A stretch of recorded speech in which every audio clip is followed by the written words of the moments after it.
Captain Sarah Chen stared at the holographic display floating above the conference table, her jaw clenched tight as she read the official decree for the third time. The words burned into her mind like acid. By unanimous decision of the Galactic Council, humanity is hereby expelled from all Council territories and forbidden from entering any civilized space. The room fell silent except for the soft hum of the ship's life support systems. Around the table sat the 12 most senior human commanders in what remained of their once proud fleet. Admiral Marcus Webb, his weathered face showing every one of his 60 years, finally broke the silence. "They're calling us a plague species," he said, his voice barely above a whisper. 23 star systems, 47 billion souls, all branded as unfit for civilization. Commander Jake Morrison slammed his fist on the table, making the hologram flicker. "This is insane. We saved half the Council races from the Vorthan invasion. We shared our technology freely. We followed every treaty, every protocol." "And that's exactly why they fear us," said Dr. Elena Vasquez, the fleet's chief xenobiologist. She pulled up another display showing comparative evolution charts. "Look at these numbers. In just 3,000 years since first contact, we've matched their technological advancement. Some of our innovations have surpassed theirs. We've colonized hostile worlds they deemed impossible to settle." Sarah studied the data with growing understanding. The Zephyrians had taken 50,000 years to develop faster-than-light travel. The Alterans needed 30,000 years to perfect their energy shields. Humanity had accomplished both in under a century after acquiring the basic principles. "They're not just afraid of our progress," Sarah realized aloud. "They're terrified of our potential." The Council's official reason for the exile was humanity's aggressive expansion and dangerous adaptability. But everyone in the room knew the real truth.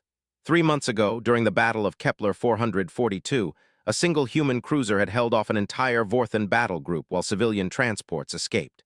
The ship's captain, Maria Santos, had somehow jury-rigged their damaged weapons to output 3 times normal capacity. She'd saved 14,000 alien civilians. The Council had thanked humanity publicly. Privately, they'd held emergency sessions about the human problem. "Sir," interrupted Lieutenant Torres from the communications station, "we're receiving similar reports from all human colonies. The evacuation deadline is firm. 72 hours to leave Council space or face military action." Admiral Webb stood slowly, his command presence filling the room despite their dire circumstances. "How many ships do we have?" 47 military vessels of various classes, Torres reported. 836 civilian craft, total population aboard approximately 12 million. 12 million, Webb repeated quietly, out of 47 billion. The weight of that number settled over them like a shroud. They'd managed to save less than 1% of humanity. The rest were scattered across colonies that would now be completely cut off, left to survive or die on their own in an increasingly hostile galaxy. "The Council froze all our assets," added Commander Lisa Park, their logistics officer. "No access to trade routes, fuel depots, or supply stations. They've even revoked our diplomatic immunity." Sarah felt anger building in her chest, hot and fierce. They'd fought alongside these species, bled with them, died for them, and this was their reward. "What about the other races?" she asked. "Surely some of them oppose this." Dr. Vasquez shook her head grimly. "The Centauri delegation abstained from voting, but they won't risk Council sanctions by helping us. Everyone else either voted for exile or stayed silent." Commander Morrison pulled up a star chart showing the local galactic arm. "So where do we go? The Council controls everything within 200 light-years of here. Beyond that," he gestured at the vast empty spaces between spiral arms, "there's nothing but dead systems and dark matter." "Not nothing," Sarah said quietly, studying the chart more carefully. "There are unclaimed systems out there, worlds the Council deemed too dangerous or worthless to colonize." "Dangerous being the key word," Park pointed out. "There's a reason those systems are empty: radiation storms, unstable stars, hostile environments." "Environments that might be hostile to them," Sarah countered, "but maybe not to us." She thought about their recent innovations. Human engineers had developed atmospheric processors that could work in conditions that left other species gasping. Their fusion reactors could function in electromagnetic fields that scrambled alien technology. Human colonists had thrived on worlds with gravity ranges that would cripple most council species. Admiral Webb was watching her with interest. "What are you thinking, Captain?" "I'm thinking about what Dr. Vasquez said. We've matched their technological advancement in 3,000 years. We've adapted to environments they couldn't imagine surviving in." Sarah stood and walked to the star chart, pointing at a cluster of systems beyond the galactic rim.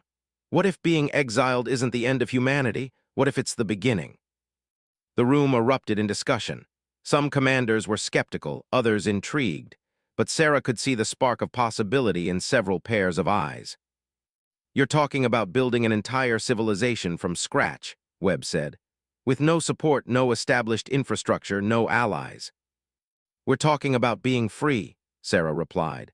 "Free from council oversight, free from their regulations and restrictions, free to develop our technology without having to share every breakthrough with species who have now stabbed us in the back." Commander Park was already running calculations on her tablet. "The logistics would be brutal.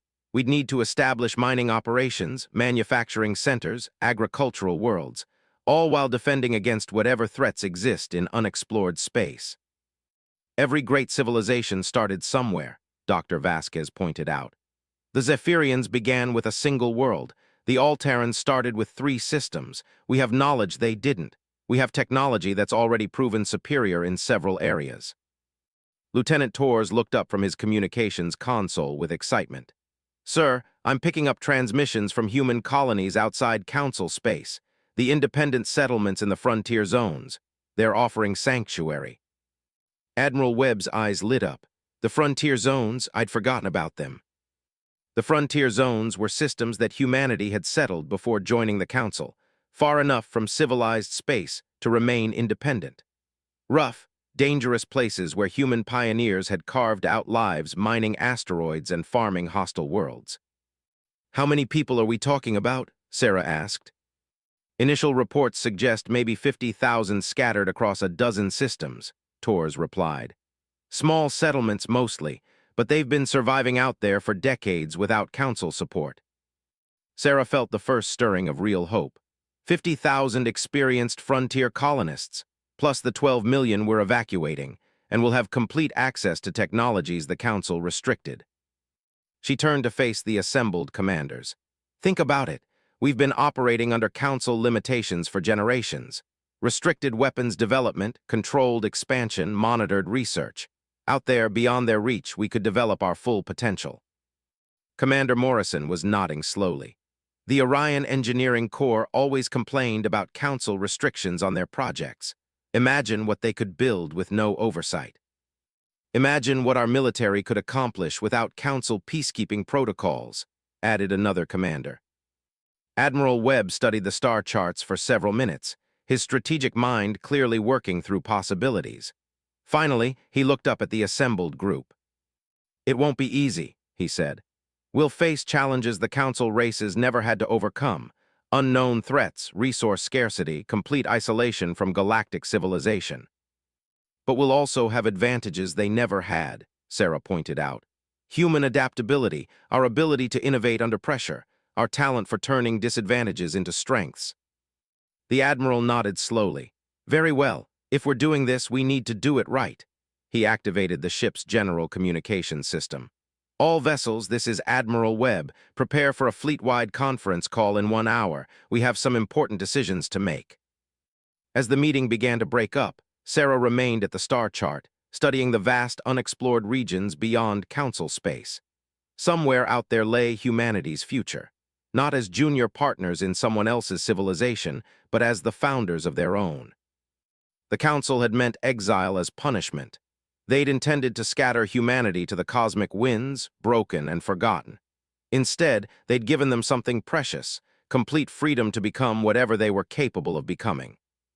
For the first time since reading the exile decree, Sarah smiled. The next few hours would determine whether humanity faded into obscurity or rose to challenge the very species that had cast them out. Given what she knew about human nature, Sarah was confident about which outcome was more likely. In 72 hours, humanity would leave Council space forever. But they wouldn't be leaving as refugees. They'd be leaving as the advance guard of a new civilization. a civilization that would show the galaxy exactly what exiled humans could accomplish when they set their minds to it. Captain Elena Rodriguez wiped sweat from her forehead as she watched the massive mining platform emerge from the asteroid's core. 3 months had passed since the Great Exodus, as historians were already calling it, and humanity was proving that exile might have been the Council's greatest mistake. Processing efficiency is up another 12% this week, reported Chief Engineer Thompson, his voice crackling through the comm system from deep inside the asteroid. These new drilling techniques are incredible. We're extracting rare metals the Council species needs specialized equipment for, and we're doing it with modified construction tools. Elena smiled as she reviewed the production reports. The asteroid field in the Kepler 438 system had become humanity's first major industrial center, and the results were staggering. Without Council regulations limiting their mining methods, human engineers had developed extraction techniques that were both more efficient and more environmentally responsible than anything used in Council space. "Ma'am," called out Lieutenant Kim from the communications station, "Admiral Webb is requesting an update on Operation Cornerstone." Elena activated her command display, showing the remarkable progress across their new territory. In just 3 months, humanity had established footholds in 14 star systems beyond Council space. Each settlement was small, but they were growing rapidly. "Tell the Admiral that Kepler 438 is exceeding all projections," she said. "We'll have our first shipyard operational within 6 weeks." The shipyard was the key to everything. Human naval architects, freed from Council restrictions on military vessel design, were creating something unprecedented. The new ships would incorporate lessons learned from fighting alongside alien allies, but with uniquely human innovations. Dr. Sarah Kim, the project's lead designer, appeared on Elena's screen via subspace link. "Captain, you need to see the latest test results from the Phoenix project." Elena transferred to the secure channel. The Phoenix project was humanity's most ambitious undertaking, the development of ships that could operate in conditions that would destroy Council vessels. Deep space radiation, gravitational anomalies, quantum storms, environments that had kept vast regions of the galaxy unexplored. "Show me what you've got, Doctor." The holographic display showed a sleek vessel unlike anything in the Council fleets. Where alien ships were built for comfort and standardized environments, this design embraced harsh conditions as operational parameters. "We've integrated gravitational shielding directly into the hull structure," Dr. Kim explained. "Instead of fighting against quantum storms, the ship actually uses them to boost power efficiency. And look at this." The display zoomed in on the propulsion system. "Variable geometry engines that can switch between different FTL methods depending on local space conditions." Elena studied the specifications with growing amazement. "These performance numbers can't be right. You're showing faster-than-light speeds that exceed Council vessels by 40%. "That's conservative," Dr. Kim replied with a grin. "Without Council safety regulations restricting our fusion containment methods, we can push power output much higher. And since we're not trying to make ships comfortable for 14 different species with varying environmental needs, we can optimize everything for maximum human performance." The implications were staggering. Humans required less life support than most Council species. They could tolerate higher acceleration forces. They could function in radiation levels that would sicken other races. These weren't weaknesses to be compensated for, they were advantages to be exploited. "How soon until we have a working prototype?" Elena asked. 2 weeks for the test frame, 6 weeks for a full-scale vessel." Elena felt a familiar thrill of excitement. This was what humanity could accomplish when unleashed. "Excellent. What about the other projects?" Dr. Kim's expression grew even more enthusiastic. "The agricultural teams are reporting breakthrough after breakthrough. They're growing food crops on worlds the Council marked as uninhabitable. The atmospheric processors are working perfectly, and they're terraforming at rates that are honestly frightening." Elena brought up reports from the colony worlds. On Gliese 667, human settlers were transforming a barren rock into a garden world using techniques that would have been banned under Council environmental protocols. The terraforming process was aggressive, rapid, and completely effective. On Wolf 359b, mining colonies were extracting resources from a planet with surface temperatures that would melt most alien equipment. Human engineering teams had adapted their gear to not just survive the conditions, but to use the extreme heat as a power source. Most impressively, on Proxima Centauri C, agricultural specialists were growing hybrid crops that could flourish in the planet's hostile environment. Food production was already exceeding the colony's needs, with surplus being shipped to other settlements. "Captain," interrupted Lieutenant Kim, "priority message from Admiral Webb."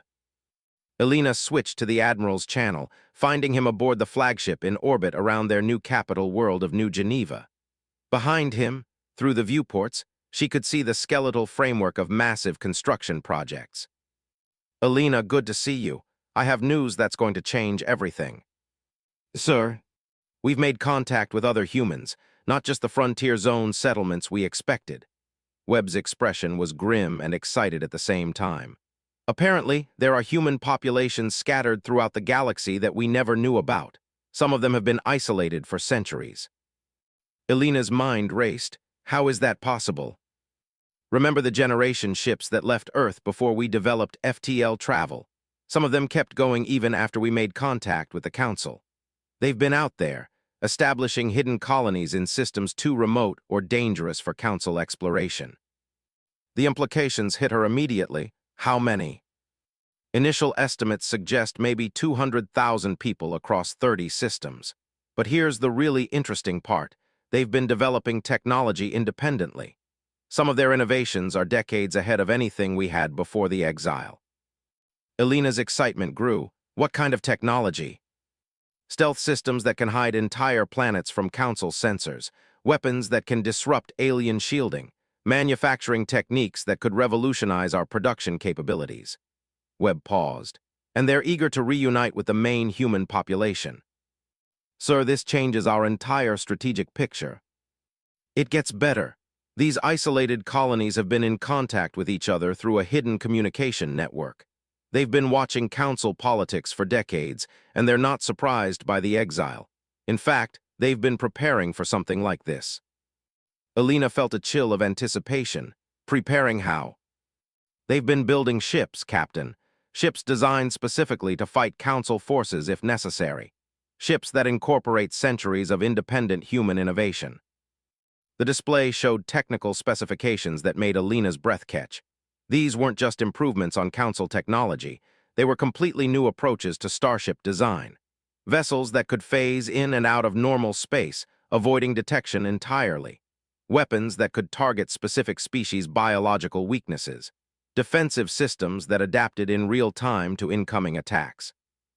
"Admiral, these capabilities would give us significant advantages in any conflict, yes. But more importantly, they give us the foundation to build something the Council never expected." Elena understood, not just a civilization, an empire. "Exactly. We're not just going to survive in exile, Captain. We're going to thrive. And eventually we're going to expand." The conversation was interrupted by an urgent signal from the asteroid mining station. Chief Engineer Thompson's voice was tight with excitement. "Captain Rodriguez, you need to see this immediately. We've found something in the deep core extraction." Elena switched to the mining station's feed and gasped. The display showed a chamber deep inside the asteroid, clearly artificial. But the architecture was unlike anything in Council databases. "We think it's a cache," Thompson reported. "Left by some species that predates the current galactic civilization. The energy readings are off the charts." Dr. Kim appeared on a split screen, her eyes wide as she studied the readings. "Captain, those energy signatures match theoretical predictions for advanced antimatter containment, if that's what I think it is. It could revolutionize our power generation capabilities," Elena finished. Admiral Webb was watching the feed with intense interest. "Captain, secure that site immediately.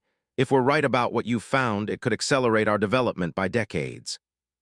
As Elena coordinated the security response, her mind was already racing ahead. 3 months ago, humanity had been cast out of civilized space as an unwanted species. Now they were discovering hidden populations, ancient technologies, and developing capabilities that surpassed their former allies. The Council had intended exile as an ending. Instead, They'd provided humanity with the opportunity to become something far greater than they'd ever been as junior members of galactic civilization. The comm system chimed with another message, this one from the frontier colonies reporting first contact with a new isolated human population. Then another, from the shipyards announcing ahead of schedule completion of their first prototype vessel. Elena smiled as she realized the pattern. Every day brought new discoveries, new capabilities, new reasons for optimism. Humanity wasn't just surviving in exile, they were experiencing a renaissance. Somewhere in council space, alien politicians were probably congratulating themselves on solving the human problem. They had no idea that their solution had just created a much bigger problem for themselves. The question was no longer whether humanity would survive. The question was what they would do with all this newfound power and freedom. Looking at the reports streaming in from across their growing territory, Elena suspected the council was going to find out sooner than they expected. Commander David Chen watched the tactical display with grim satisfaction as the last Vorthan raider disappeared in a ball of superheated plasma. The engagement had lasted less than 10 minutes, but it marked a turning point that would echo across the galaxy. All enemy vessels destroyed, reported Tactical Officer Martinez from her station aboard the HMS Defiance. No damage to our ships, no casualties. David nodded, but his attention was focused on the broader implications. 18 months had passed since humanity's exile began, and this was their first major military engagement since leaving Council space. The Vorthans had made a critical error in assuming that exiled humans would be easy prey. Communications, send a message to all ships, David ordered. Prepare detailed sensor logs of the engagement. Command wants a complete analysis of our new weapons' performance against Vorthan technology. The battle had been a perfect test of humanity's military evolution. The Vorthan raiders, confident after decades of successful attacks on Council shipping, had expected to find defenseless human transports. Instead, they'd encountered the first ships of humanity's new fleet. Lieutenant Commander Sarah Torres appeared on his screen from the HMS Phoenix, humanity's newest and most advanced warship. David, those plasma cannons exceeded all projections. The Vorthan shields didn't even slow down the impact. David smiled grimly. The plasma weapons were based on technology recovered from ancient caches found throughout human territory. But the real innovation was in how human engineers had integrated and improved the designs. Where the original builders had focused on raw power, humans had optimized for efficiency and adaptability. "What about the stealth systems?" he asked. "Flawless, we were practically invisible until we opened fire. Their sensors couldn't track us even when we were at close range." Sarah's expression grew thoughtful. "David, I don't think the Council has any idea what we've become out here." She was right. The reports filtering back to Council space spoke of scattered human refugees struggling to survive in hostile territory. The reality was very different. Humanity had not just survived, they'd transformed into something unprecedented. The communication system chimed with an incoming message from Admiral Webb at New Geneva Command. David accepted the connection, and the Admiral's weathered face appeared on the main screen. "Outstanding work, Commander Chen. Your engagement reports are already being analyzed by our Strategic Planning Division." "Thank you, sir. The new weapons performed exactly as advertised. More importantly, you've proven that our ships can handle serious threats, which brings me to why I'm calling." Webb's expression grew serious. "We've received intelligence that changes our entire strategic outlook." David felt his pulse quicken. "Sir, the Council is planning to expand into the frontier zones. They're calling it a stabilization operation, but our sources indicate they intend to establish permanent military bases in systems adjacent to our territory." The implications hit David immediately. "They're trying to contain us." "Exactly.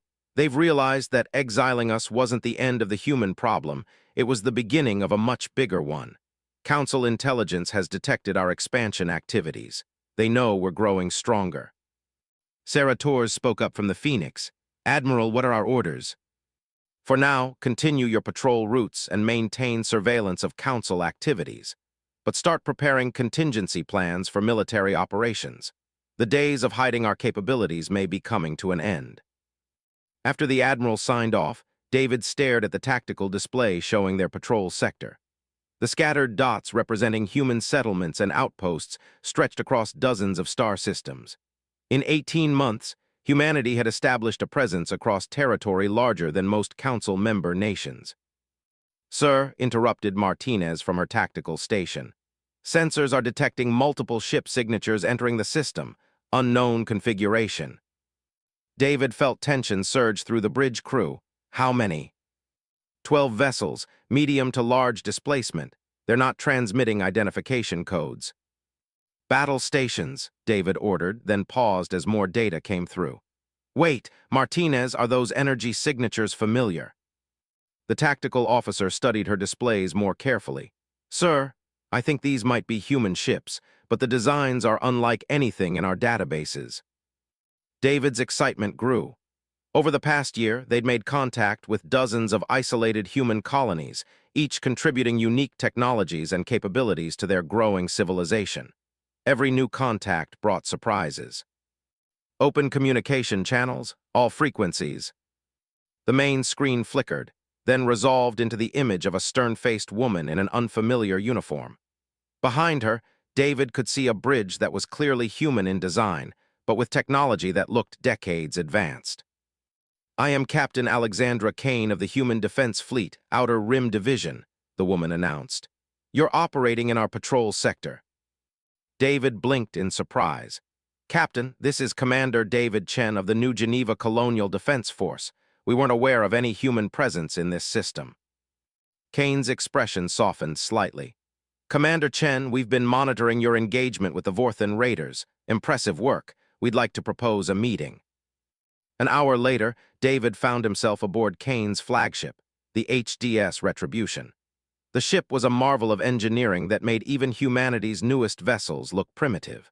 The corridors hummed with power from fusion reactors more advanced than anything in Council space. "Our ancestors left Earth 400 years ago," Kane explained as she led him through the ship. "When the main human population joined the Council, we kept going. We've been building our own civilization in the Outer Rim ever since." They entered a conference room where David met the most remarkable group of humans he'd ever encountered. Admiral Lisa Park commanded a fleet of 60 capital ships. Dr. Marcus Webb, no relation to their Admiral Webb, had developed faster-than-light communications that could link their territories instantly. Colonel Sarah Chen led special forces trained for operations in environments that would kill most Council species. "We've been watching developments in your territory with great interest," Admiral Park explained. "Your exile from Council space wasn't unexpected. We've been predicting such an outcome for decades." David studied the strategic displays they'd prepared. "You've been planning for this." "We've been planning for the day when all human populations would unite," Colonel Chen corrected. "Your exile simply accelerated our timeline." Dr. Webb activated a holographic display showing the entire galactic arm. Human territories were marked in blue, and David gasped at the scope. The Outer Rim Division controlled systems spanning nearly a quarter of the galactic edge. "We've discovered that humans aren't just more adaptable than Council species," Dr. Webb explained. "We're fundamentally different in how we approach problems. Where they seek stability and consensus, we innovate and adapt. Where they avoid risk, we thrive on challenge." Admiral Park continued the briefing. "Our psychological and sociological studies indicate that humanity functions best when facing adversity. The Council's peaceful, regulated environment was actually suppressing our development." "The exile freed you," Kane added, "and our observations suggest you're developing capabilities that mirror our own evolution in the Outer Rim." David was beginning to understand the implications. "You're talking about a unified human civilization spanning the galaxy." "We're talking about something much more significant," Admiral Park replied. "We're talking about a species that has independently developed superior technology in multiple isolated populations. When combined, our capabilities would exceed anything the Council has ever encountered." The strategic displays updated, showing theoretical combat scenarios. Human fleets, utilizing combined technologies from all populations, engaging Council forces. The results were overwhelming. "The Council made a critical error," Colonel Chen observed. "They assumed that exiling us would eliminate the human threat. Instead, they've provided us with the motivation and freedom to become everything they feared we might become. Dr. Webb pulled up communication intercepts from Council space. Their intelligence services are beginning to realize their mistake. They're detecting increased activity in human territories. They know something is happening, but they don't understand the scope. David felt a chill of anticipation. What's our next step? Integration, Admiral Park replied immediately. We're proposing a merger of all human territories under unified command. Combined resources, shared technology, coordinated development. Kane leaned forward. Commander, in 6 months we could have a unified fleet of over 200 advanced warships, manufacturing capabilities that exceed several council members combined, technology that gives us decisive advantages in any conflict. And then, David asked. The room fell silent for a moment before Admiral Park answered. Then we stop hiding. The Council wanted to solve the human problem through exile. We're going to show them what the real human solution looks like. David thought about the implications. A unified human empire, possessing superior technology and unburdened by Council restrictions, would fundamentally alter the galactic balance of power. The Council won't simply accept our return, he pointed out. We're not asking for their acceptance, Kane replied with a cold smile. We're beyond that now. When we emerge from exile, it won't be as refugees seeking readmission to their civilization. It will be as equals demanding recognition. Colonel Chen activated another display, or as superiors offering them a chance to join ours.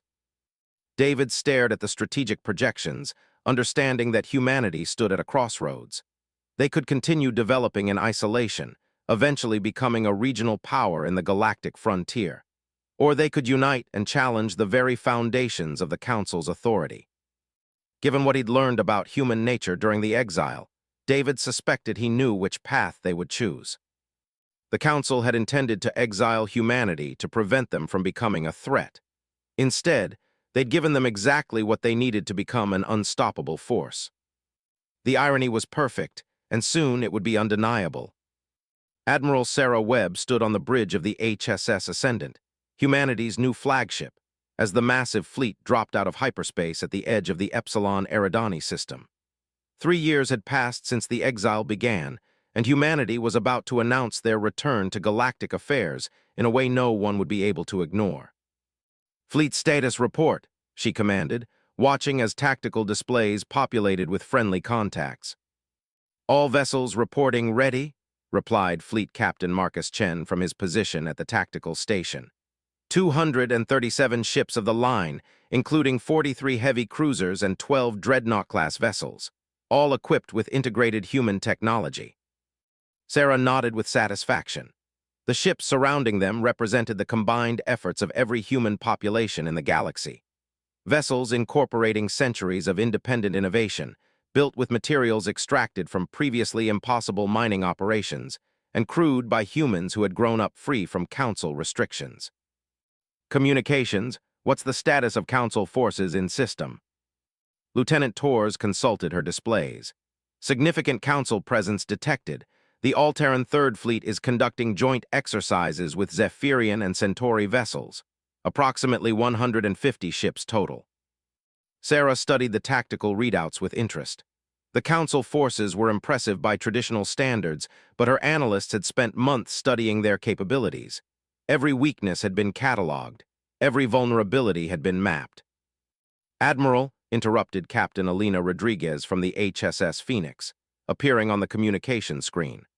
Long-range sensors are detecting massive industrial activity in the Alteran home system.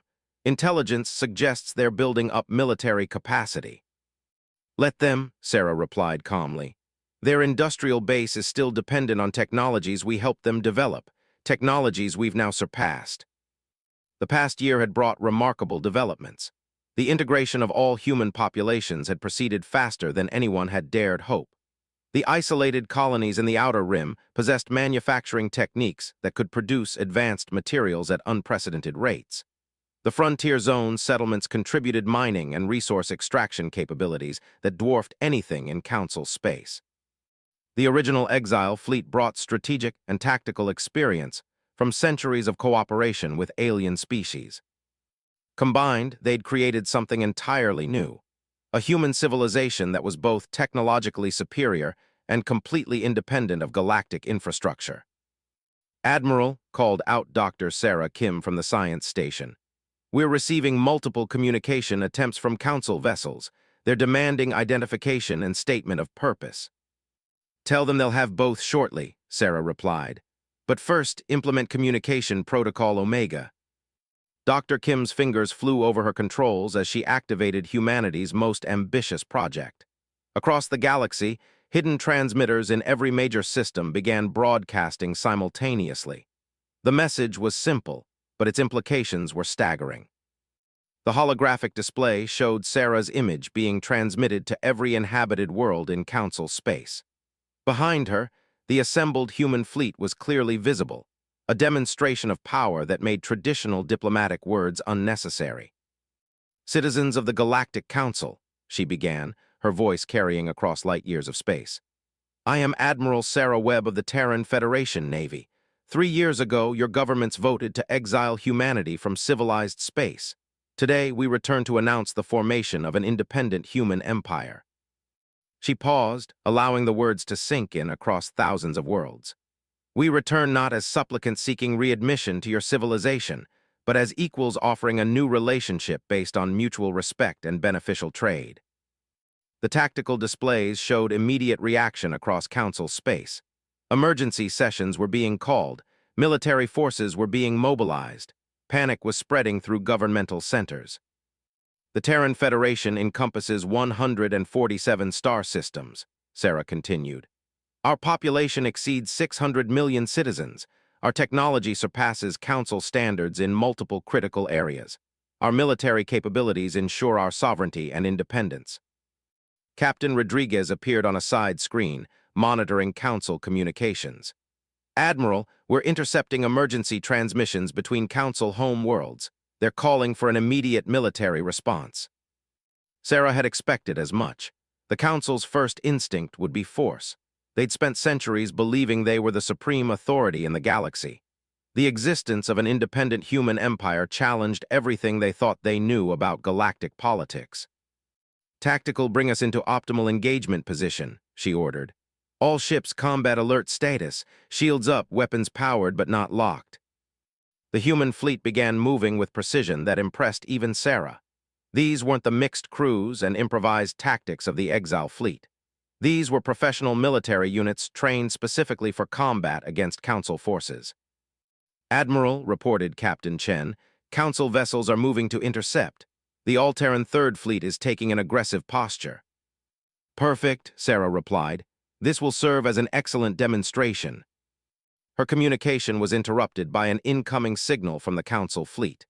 The image of Admiral Thaxon, an All-Terran she remembered from joint operations years earlier, appeared on the main screen. His expression was a mixture of disbelief and anger.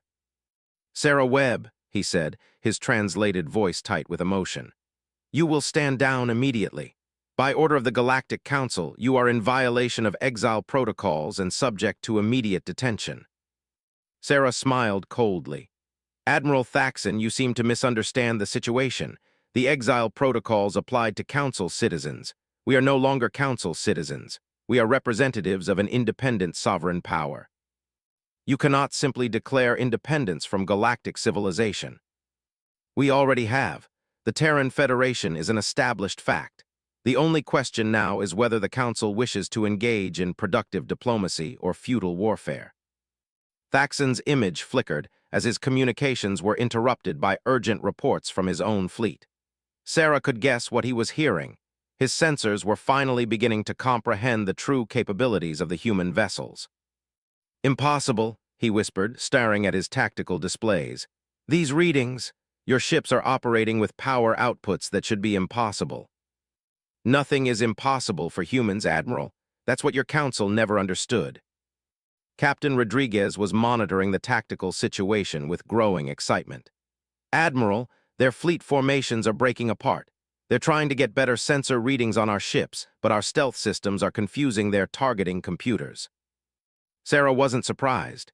Human stealth technology had evolved far beyond Council capabilities.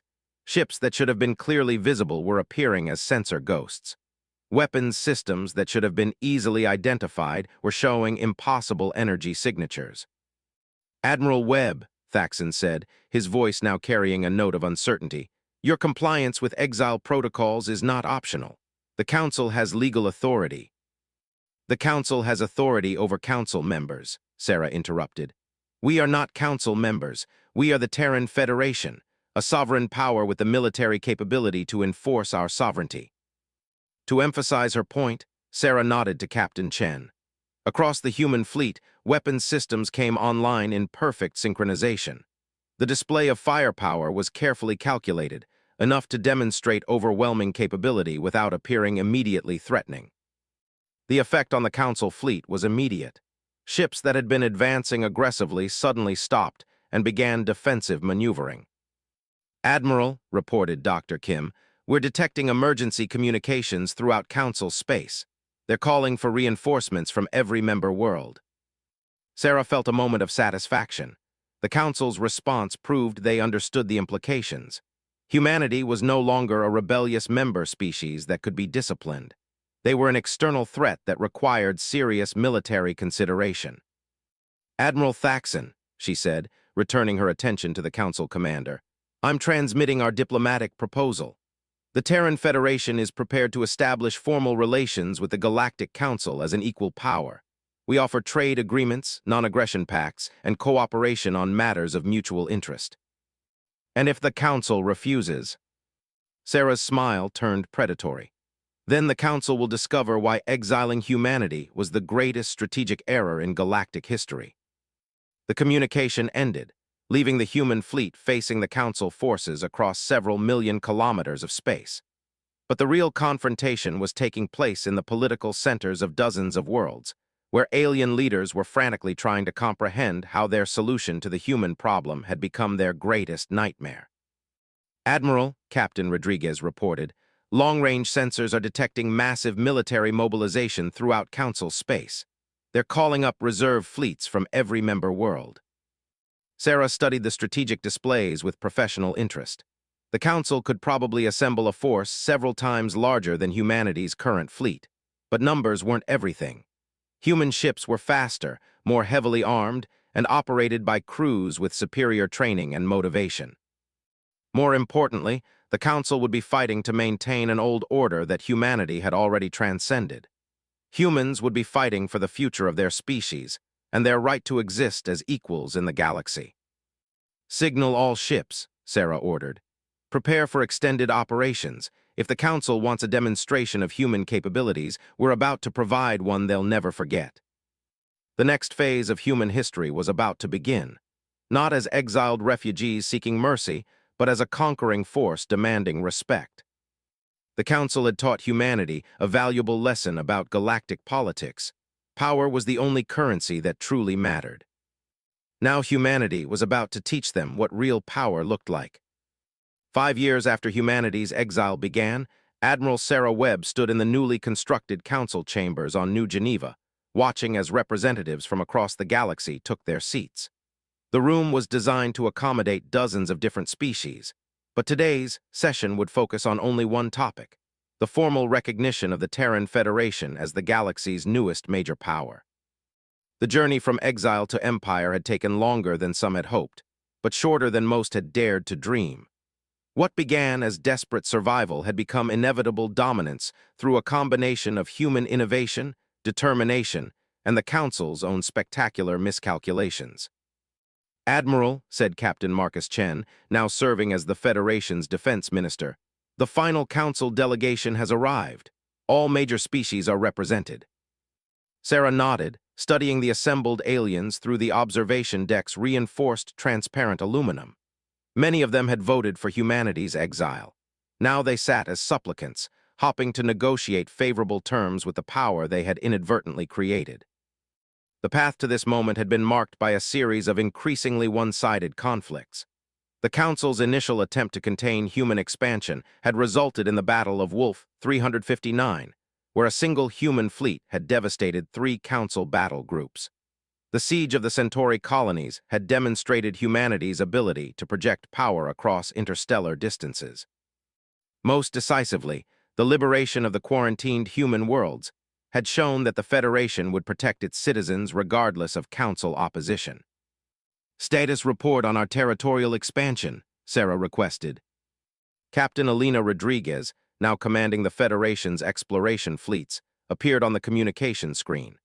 "We've established permanent colonies in 237 star systems.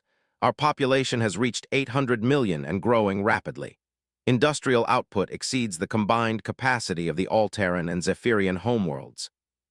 The numbers still amazed Sarah.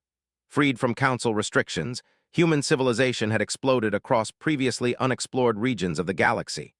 Worlds deemed too hostile for colonization had become thriving Federation territories.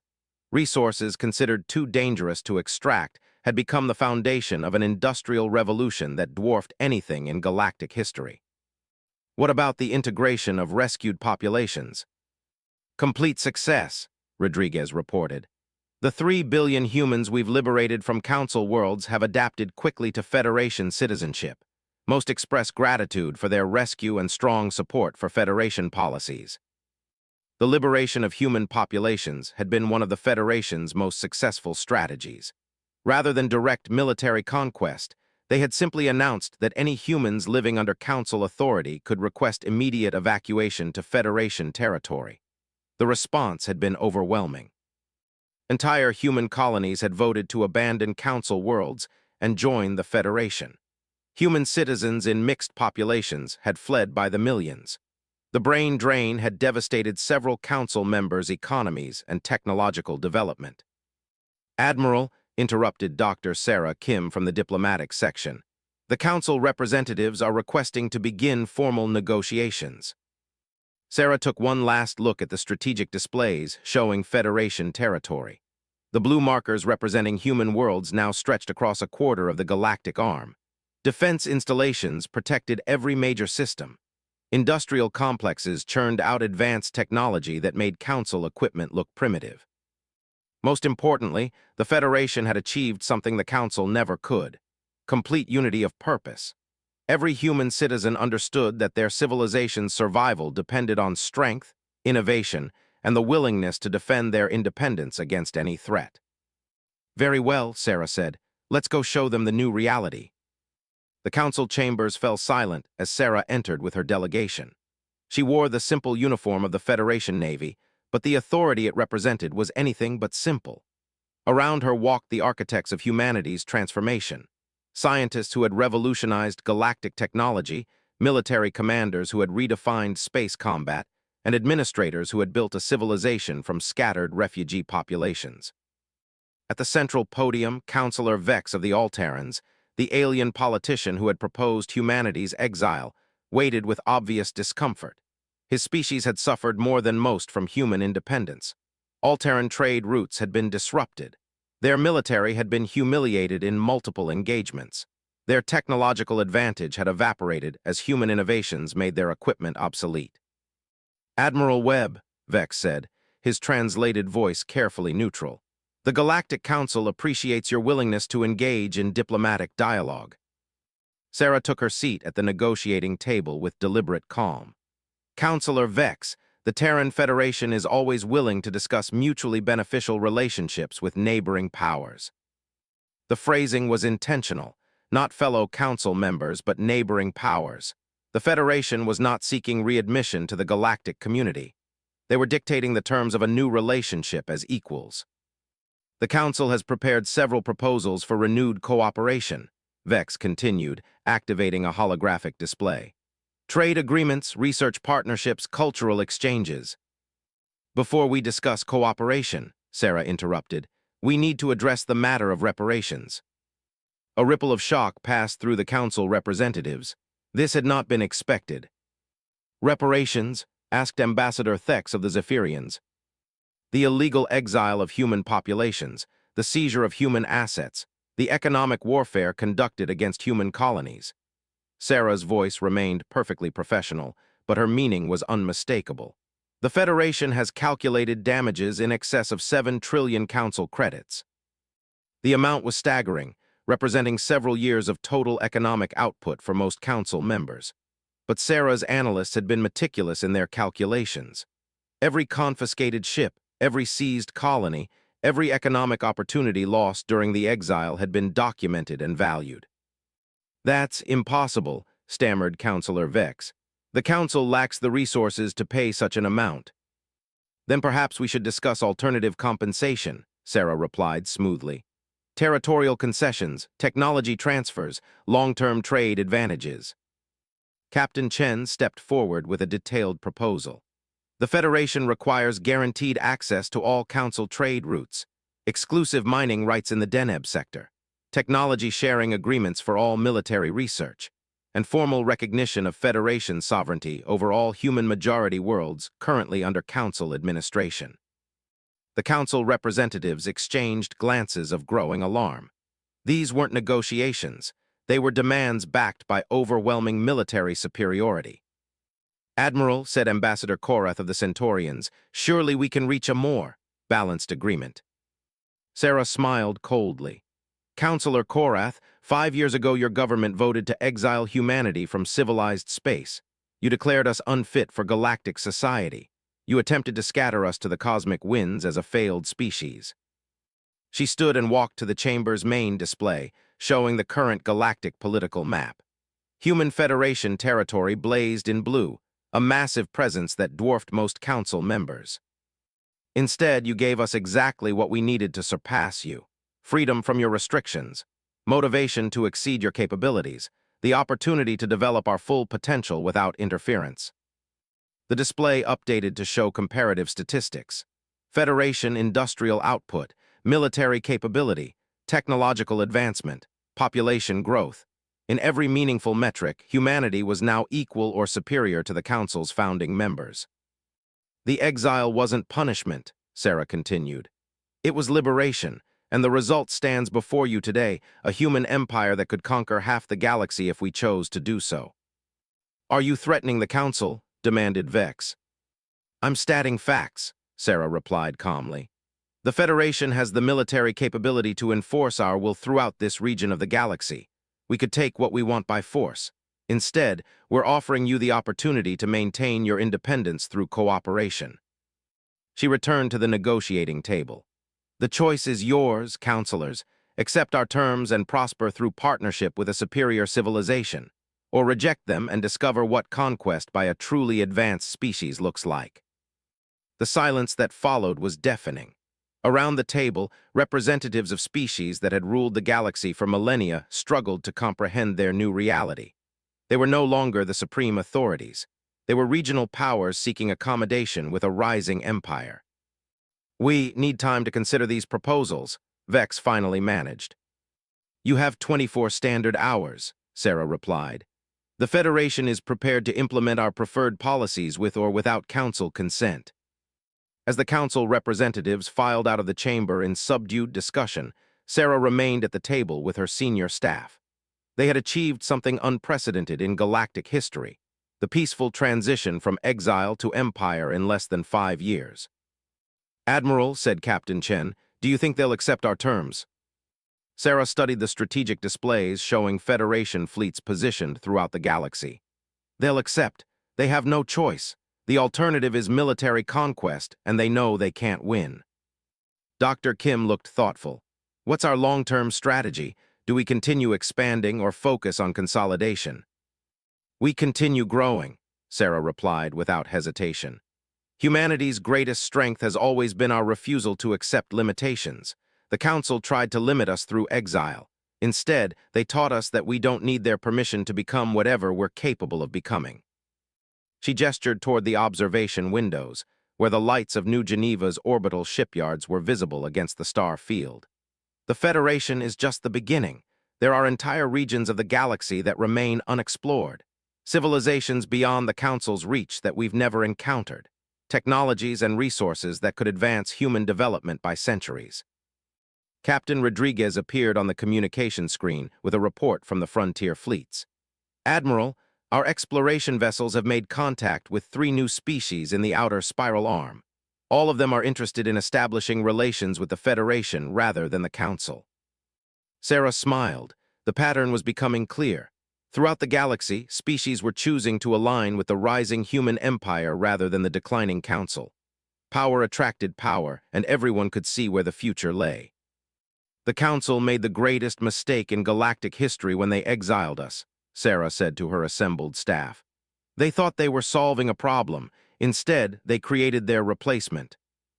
Outside the chamber windows, the lights of human civilization stretched to the horizon. Ships carrying Federation citizens to new worlds. Factories producing technologies that would reshape galactic society.